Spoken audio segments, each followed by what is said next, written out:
जब भी हम पाकिस्तान मिलिट्री एकेडमी से पास आउट होते हैं तो हमें एक आयत का तर्जमा सुनाया जाता है।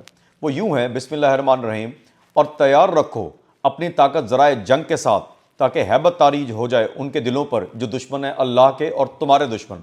यानी प्रिपेयर्डनेस ऑफ वॉर पे बात की गई कुरान करीम के अंदर 1400 साल पहले, और फिर 1790 के अंदर जॉर्ज वाशिंगटन ने अपने कांग्रेस के खिताब में कहा, to preserve peace the means of preparedness for war is the most effectual thing.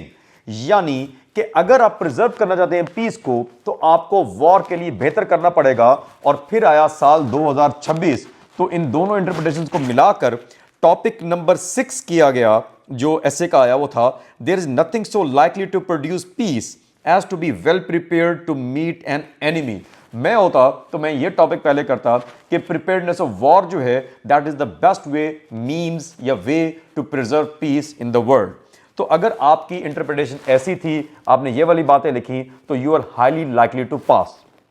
अब आते हैं जी टॉपिक नंबर 2 के ऊपर, that was local government system the missing link in Pakistan governance structure.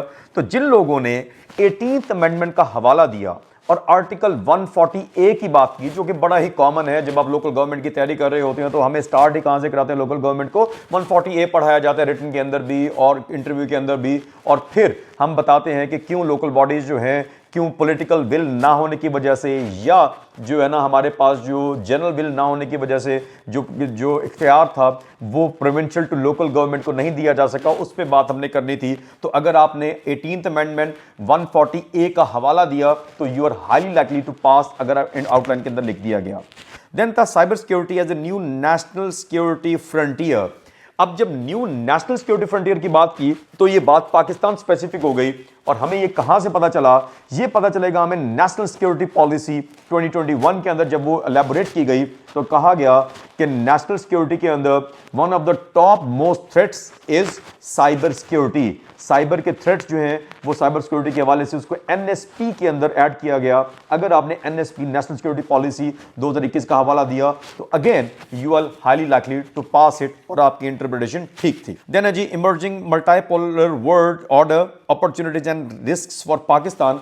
Basically would Pakistan be able to strike a balance between the relations with the US and China. क्या Pakistan balance strike कर पाएगा China और US के साथ relationships के अंदर? क्योंकि अगर कहीं ज्यादा टिल्ट करेगा तो पाकिस्तान को जो वर्ड जो है बाइपोलर तो नहीं है, मल्टीपोलर और भी पोल्स है, तो क्या एक अमेरिका या दूसरे पोल्स को नाराज तो नहीं कर लेगा?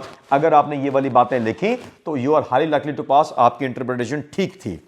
देन है जी the one who controls the sea rules the world. हमें पता है कि जो सी के अंदर जिसका कंट्रोल होगा, यानी जिसके पास जो है ना, जिस तरह साउथ चाइना सी के ऊपर कंट्रोल हासिल करना चाहते हैं, पैसिफिक ओशन के अलहदा है, अटलांटिक के अलहदा है, आर्कटिक के ऊपर अलहदा जो है ना चल रही है हमारे पास, और कि स्ट्रेट ऑफ हॉर्मज़ के साथ जो है वो सारी की सारी चल रही है। डिगो गार्सिया भी है इंडियन ओशन के अंदर। तो अगर आपको ये Diego Garcia, strait of Hormuz, Bering strait, Panama canal issue जो है, ये सारी चीज़ें पता है, और आर्कटिक के भी इशूज़ आपको पता है, तो आपने ठीक कहा कि जो भी सी को कंट्रोल करेगा, उसके रूट्स को कंट्रोल करेगा, तो वो वर्ल्ड को रूल करेगा। और जो टग ऑफ वॉर जो वर्ल्ड के अंदर चल रही हैं, वो उनके दरमियान जो पावर स्ट्रगल है, तो अगर आपने लिखा तो ठीक लिखा।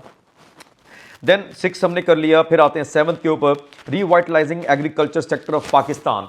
जिन लोगों ने सिर्फ क्रॉप्स लिखी और इरिगेशन मेथड्स लिखे, वो मुझे लगता है कि लेस लाइकली टू पास होंगे, क्योंकि एक बहुत बड़ा चंक जो है वो फिशरीज और लाइफ स्टॉक का था।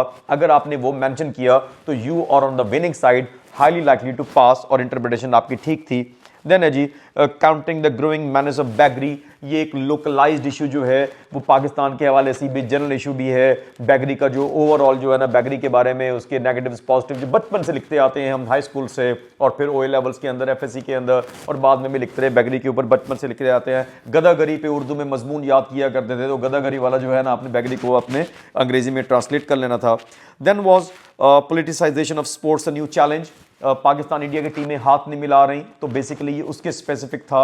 आप में से लेस लाइकली किसी ने ये चूज़ किया होगा, क्योंकि ये बहुत ही स्पेसिफिक था। तो अगर ये वाली बात लिखी, पाकिस्तान वाली स्पेसिफिक और इंडिया वाली, हाथ नहीं मिलाना, और कि स्पोर्ट्स मैचेस नहीं करना, जी हम उधर नहीं आएंगे, हम उधर नहीं जाएंगे, ये नहीं करेंगे, इंडिया की जो हठधर्मी है उसके हवाले से लिखा, तो आपने ठीक लिखा। और एंड में था again one of my favourite topics, nations have no permanents and enemies, they only have permanent interest. International relations का था, there are no permanent friend and foes. Only the interest are permanent. तो अगर आपने permanent interest पे लिखा तो you are high likely to pass. लेकिन provided कि अगर आपने प्रिसीड किया या इससे पहले आपका सेंटेंस स्ट्रक्चर ठीक था और आपने सही सादा फहम आम फहम अंग्रेजी लिखी तो आपके ये जो है ना सब्जेक्ट ठीक थे, आपके जो है ना आपकी इंटरप्रिटेशन ठीक थी। तो अभी आप कमेंट करके बताइए आपने कौन सा ऐसे किया और आपकी थीसिस स्टेटमेंट क्या थी, या आपके जो ओपनिंग लाइंस क्या थी जो आपने लिखी, जो आपने स्टांस लिया वो क्या था, ताकि उसको कमेंट करके बता सकूं। और वेट कीजिएगा अगली वीडियो।